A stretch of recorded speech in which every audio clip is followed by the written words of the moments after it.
Jim Bass Group and Real Estate Teams with your weekly real estate update. So here at the Jim Bass Group, your real estate consultants for life, we want to continue to provide value-added content as it relates to real estate. So we're beginning a top 5 series based on our clients' most asked questions.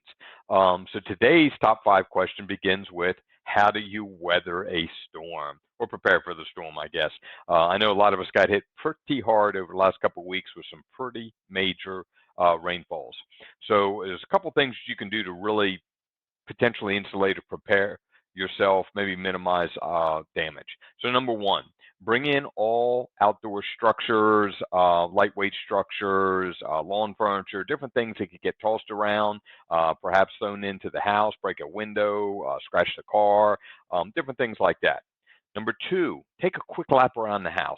Take a look for any cracks in windows, any storm window issues, any gaps in foundation, any siding cracks, different things that might have opened up over time. Some of that you can take care of with caulk. Some of it you can take care of with spray foam. If you need more than that, we've got some great handyman service vendors. You can feel free to give us a call. We're happy to help you with that.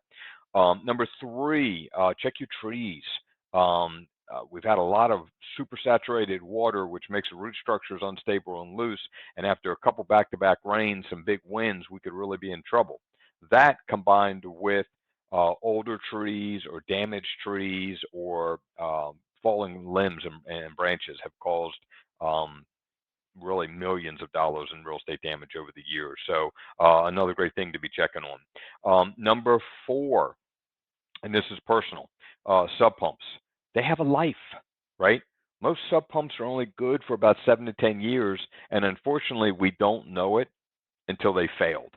And now I'm speaking from personal experience. Our theater room flooded in the basement, and it was awful. It was just, water is terrible. I was pumping it out the window faster than it was pumping in, and it's just something you never want to go through.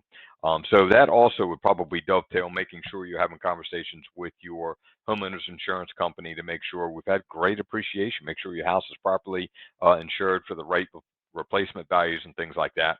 So that's a good call too. If you need insurance quotes, we've got some of the best people in the business. And then last but not least, number five, just make sure you're prepared. We used to laugh at our grandparents that had bottles of water going down the basement steps, flashlights and batteries hanging around. It's kind of time for that again. Even communities that have underground utilities are losing electric.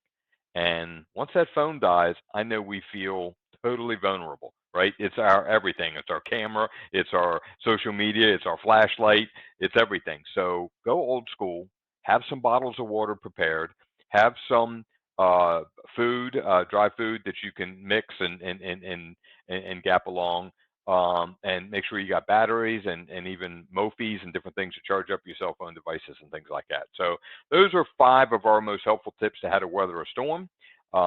If you have any other real estate related questions or concerns or need some vendors, feel free to give us a call. Jim Bass Group and Real Estate Teams with your weekly real estate update.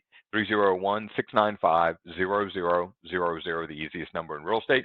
Brokers 301-695-3020. And remember, experience isn't expensive, it's priceless.